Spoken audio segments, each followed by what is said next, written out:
Graça e paz, igreja, louvado seja o nome do nosso Deus por mais uma quarta-feira doutrinária. E hoje, irmãos, nós iremos estudar o texto de Atos, capítulo 9, versículo de número 16 até o versículo de número 30. Na semana passada, nós demos uma introdução na história de Paulo. Falamos do Saulo do ponto de vista histórico e do ponto de vista espiritual. Ele foi o maior perseguidor da Igreja de Jesus e se tornou na maior impossibilidade de conversão.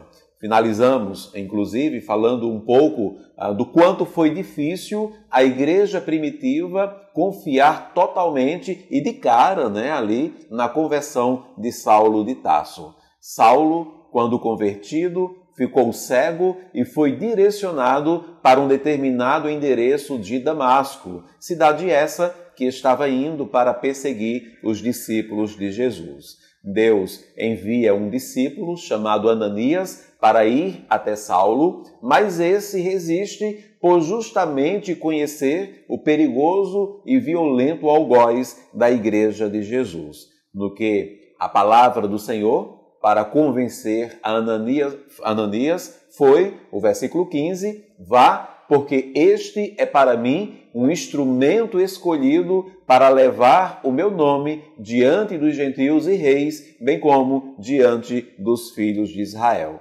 Esse texto, claro, que nós lemos na semana passada. E agora, irmãos, o versículo de número 16, no que o Senhor, ele resume em pouquíssimas palavras todo o ministério de Saulo.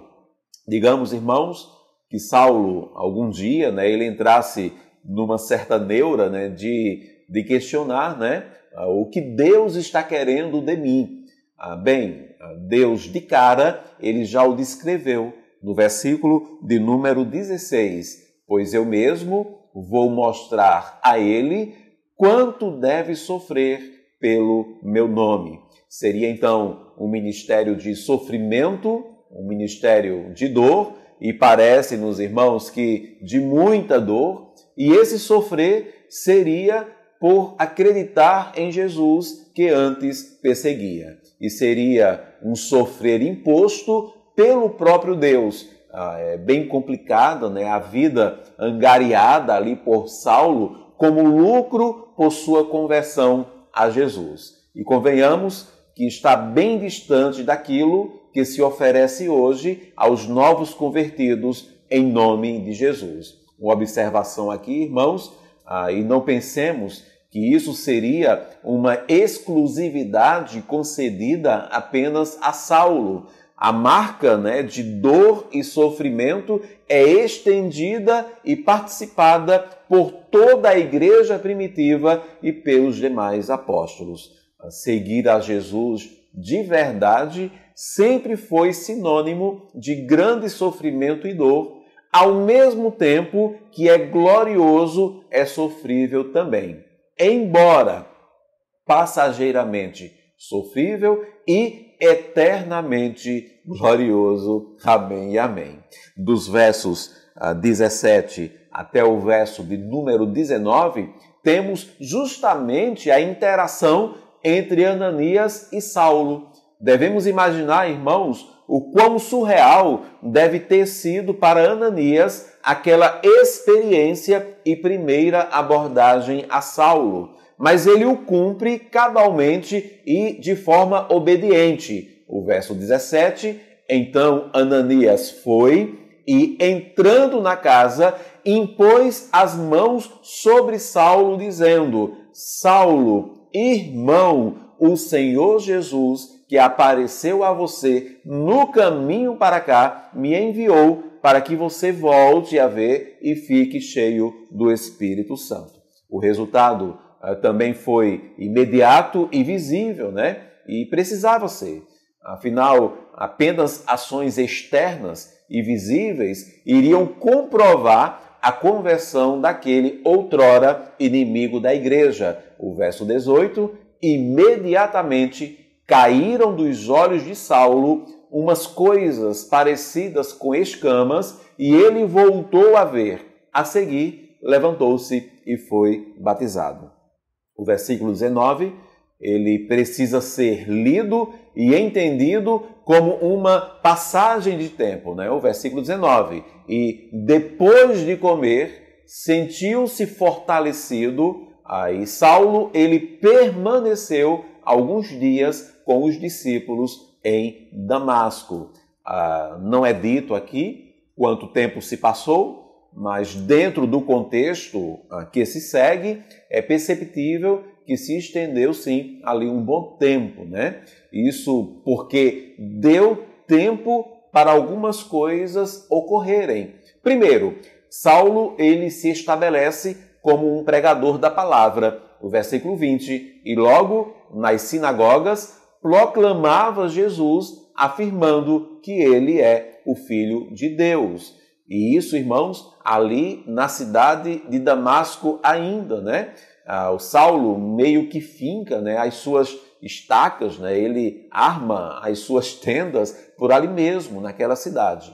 Segundo, o seu testemunho começa a tomar maiores proporções. Seria imaturo demais imaginar que a conversão de Saulo não iria se espalhar de forma singular. Verso 21, todos os que ouviam Saulo estavam atônitos e diziam, não é este que exterminava ali em Jerusalém os que invocam o nome de Jesus e veio para cá precisamente para prender e levá-los aos principais sacerdotes? E terceiro, Saulo, ele busca um fortalecimento, um crescimento que seria natural ao seu ministério. E não apenas isso, mas esse fortalecimento, ele confundia ainda mais os moradores daquela cidade de Damasco. Verso 22, Saulo, porém, mais e mais se fortalecia e confundia os judeus que moravam em Damasco, demonstrando que Jesus é o Cristo. O verso 23, na parte A, fala de mais uma passagem de tempo e apresenta mais uma ação da sequência decorrida. Está escrito ali no 23a, decorridos muitos dias. Então, em quarto lugar, agora Saulo, ele sofre ameaças de morte. O versículo 23, na parte B, até o versículo 24. Os judeus resolveram matar Saulo, mas ele ficou sabendo do plano deles. Dia e noite guardavam também os portões da cidade para o matar. Já percebemos a maior inversão de valores na vida de Saulo. Ele passa da posição de perseguidor da igreja para perseguido. E em quinto lugar, Saulo estabelece a prática do discipulado pessoal. Até então, irmãos, falava-se muito dos discípulos de Jesus. Inclusive, ainda aqui nesse próprio texto, né, é apresentado assim. Mas agora é falado também dos discípulos de alguém que prega a Cristo. É como se a coisa saísse do impessoal para o pessoal. No versículo 25, mas os discípulos de Saulo tomaram-no de noite e, colocando-o no cesto, desceram-no pela muralha. Após essa fuga de Damasco, Saulo chega a Jerusalém e ali ele teria o primeiro contato com os discípulos de Jesus, né? Leia-se aqui, né, os apóstolos. O versículo 26, na parte A. Quando chegou a Jerusalém, Saulo procurou juntar-se aos discípulos de Jesus. Mas o que ocorre? Sequencialmente, em sexto lugar, Saulo ainda inspira desconfiança. E precisamos ter em mente que não seria bem um ainda inspira desconfiança, né? Pois, de fato, toda a sua conversão e nova história de vida em Damasco não era algo totalmente conhecido aos de Jerusalém. Nós estamos falando, irmãos, de uma época em que as notícias não corriam tão rápido, né? Ou não havia ainda os meios de correr tão rápido que nós temos hoje no presente século. Por isso, quando Saulo tenta se aproximar dos discípulos de Jesus ali em Jerusalém, discípulos esses que alguns deles, com certeza, já haviam visto o perseguidor Saulo em ação, talvez visto ele consentindo na morte de Estevão, ou mesmo podem ter sofrido na pele, né, algumas das determinações ali, algumas das determinadas ordens do próprio Saulo, né? Quantos discípulos ali não tinham algum ente ainda preso por ordem de Saulo, né? Quantos não podem ter perdido ali um parente ou um cônjuge ou mesmo um filho? E quem deu a ordem de execução foi aquele Saulo algum tempo atrás, né? Então, bem difícil mesmo, irmãos. Por isso, no versículo 26, na parte B, porém todos os discípulos, né, ali em Jerusalém, todos os discípulos de Jesus, todos os apóstolos, todos tinham medo dele, não acreditando que ele fosse discípulo. Havia medo, né? Havia um receio. E eles não acreditavam ali em sua conversão. Talvez pensassem se tratar de alguma armadilha, inclusive para prendê-los, né? Saulo, ele queria atacar o cristianismo no seu cerne, chegar até os apóstolos, né? Talvez passasse isso na cabeça daqueles discípulos em Jerusalém. E o que foi que aconteceu, irmãos? Bem, né? Lembre-se, um tempo já havia decorrido, né? Um bom tempo. Não foi ontem que ele caiu ali na estrada para Damasco, um bom tempo já havia decorrido, e nesse tempo Saulo já havia feito muitas coisas. Saulo já havia iniciado uma carreira de pregador, o seu testemunho já era forte na região de Damasco, ele já era um estudioso, né, altamente instruído, mas ele busca mais fortalecimento ainda. Saulo já havia provado do próprio veneno, né, que ele mesmo proporcionou um dia, né? Ele estava agora sofrendo ameaças de morte e ele já tinha um número de discípulos, um número de seguidores, mas ainda assim desconfiavam dele. E tudo bem, irmãos, ao meu ver, isso seria muito justo, mas aí então o que fazer? Talvez o mais lógico fosse Saulo provar a sua nova conduta, indo embora e dando prosseguimento ali a um ministério à parte. Afinal, né, ele já era alguém conhecido no meio do cristianismo, pelo menos ali na cidade de Damasco, né? Mas diz o texto que a próxima ação sequencial e decorrente é uma ação, irmãos, de humilhação e de rebaixamento. Saulo realmente havia entendido, ou viria a entender ainda mais, todas as nuances das palavras do Senhor sobre o seu ministério. Volto a repetir o versículo 16. Pois eu mesmo vou mostrar a ele quanto deve sofrer pelo meu nome.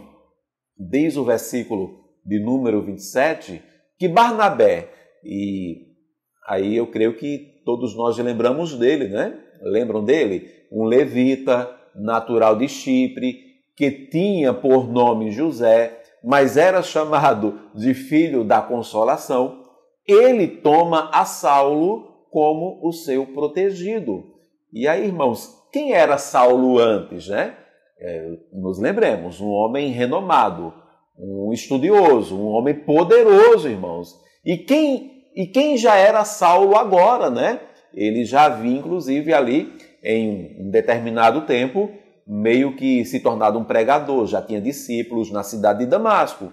E quem era Barnabé ainda, irmãos? Quem era? Barnabé, irmãos, comparado a Saulo, ainda era alguém bem desconhecido.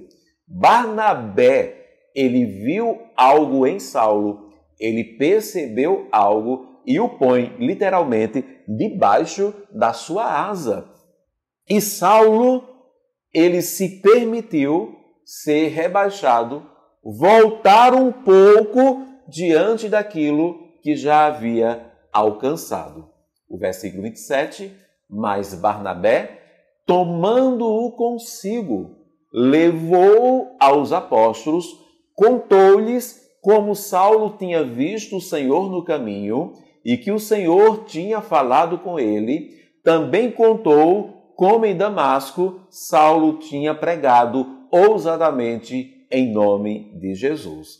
Barnabé conta a sua história e testemunha em seu favor. Diz o texto que a Saulo, e claro, por Barnabé, foi permitido ficar próximo aos discípulos de Jesus. O verso 28, e Saulo ficou com eles em Jerusalém, entrando e saindo, pregando ousadamente em nome do Senhor. E que, irmãos, obviamente, vez ou outra, Saulo destacava-se em sua homilia e também nas suas discussões. Versículo 29, na parte A, ele falava e discutia com os helenistas, porque de fato, irmãos, ele era um homem muito preparado, gerando até mesmo uma certa animosidade em Jerusalém também, como aconteceu em Damasco. Versículo 29, na parte B. Mas eles procuravam matá-lo, o que gerou a decisão administrativa e essencial de enviá-lo por um espaço de tempo para um lugar mais distante e seguro. Versículo 30, quando isto chegou ao conhecimento dos irmãos, levaram Saulo até Cesareia e dali o enviaram para Tarso. Como resultado da ameaça contra a vida de Saulo, ele foi levado por seus amigos, né? Nós entendemos aqui os discípulos de Jesus, né? Ali os apóstolos, o próprio Barnabé, primeiro para o porto marítimo de Cesareia e depois de volta para a sua cidade natal de Tarso.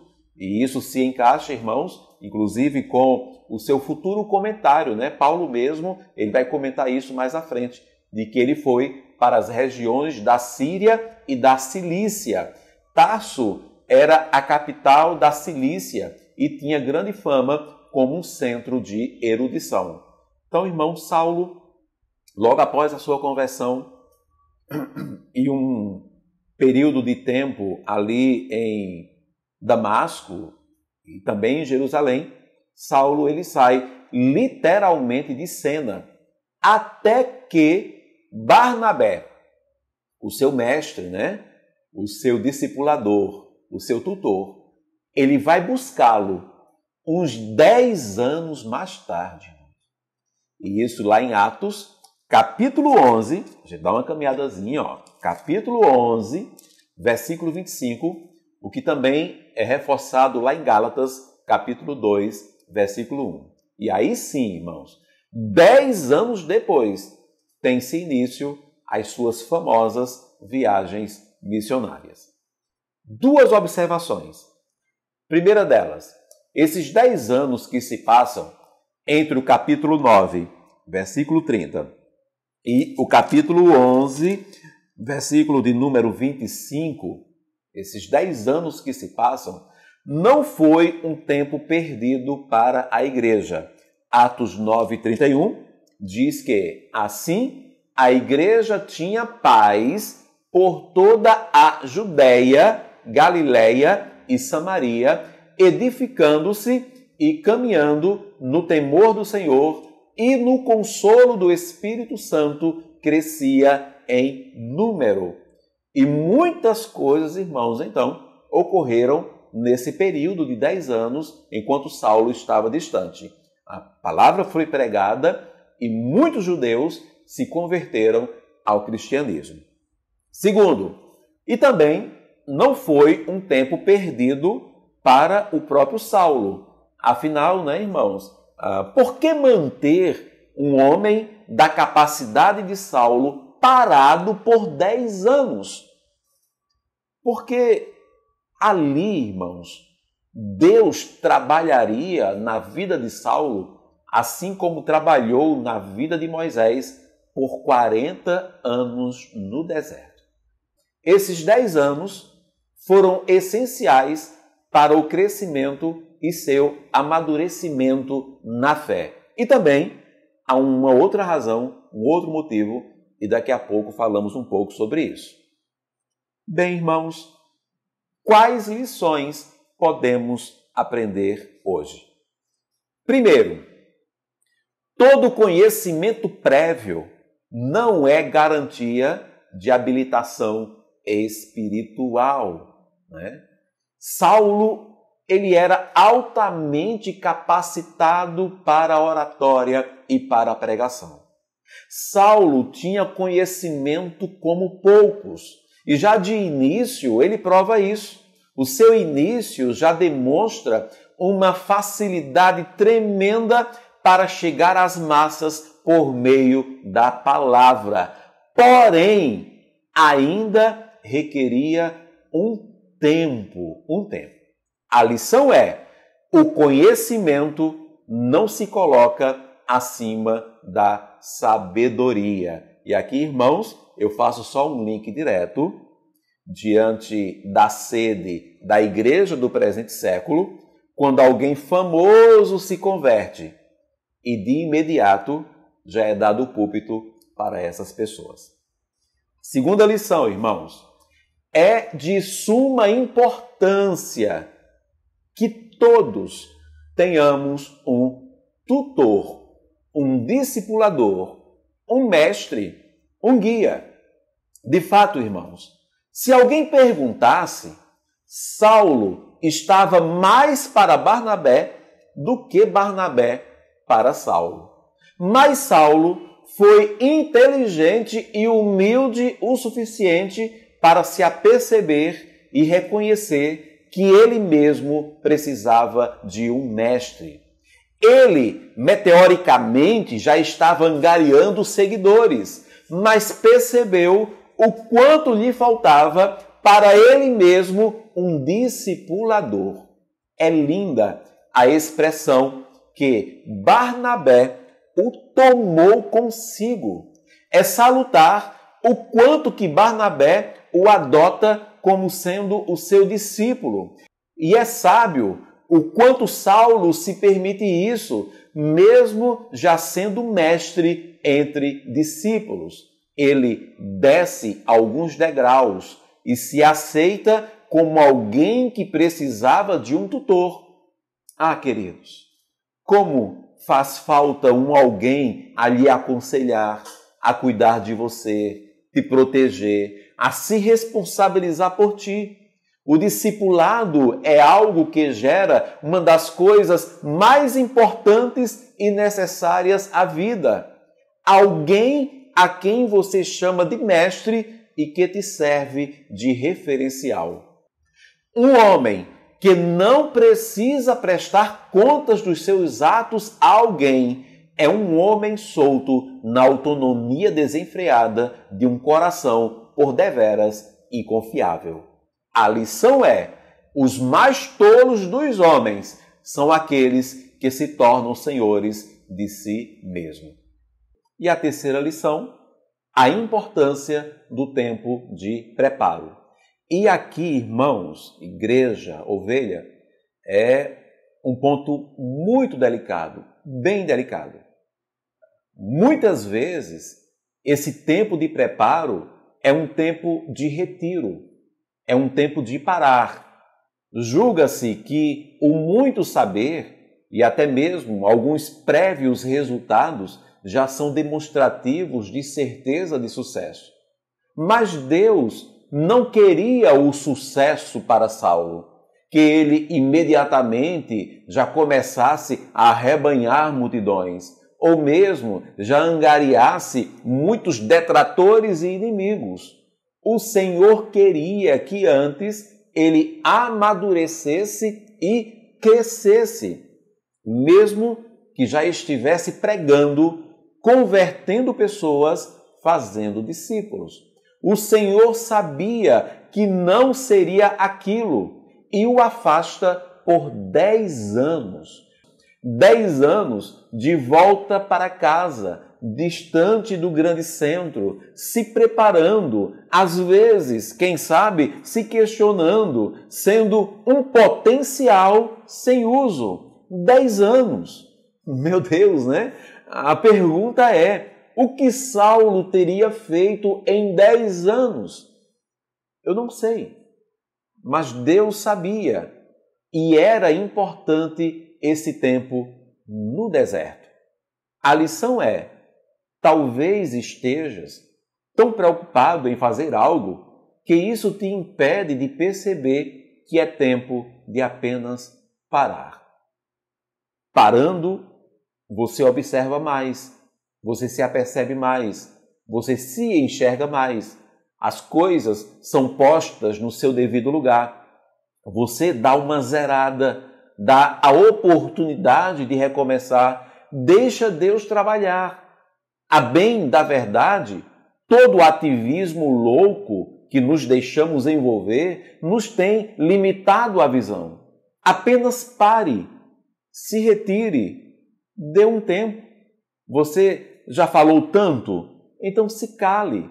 Você já fez tanto? Então descanse. Você já suou tanto? Deixa Deus trabalhar. Não toma aquela decisão acalorada, não mete os pés pelas mãos, não faz sozinho não faz aquela ligação. Descansa. Talvez seja necessário um retiro, um ficar à parte, dar uma zerada.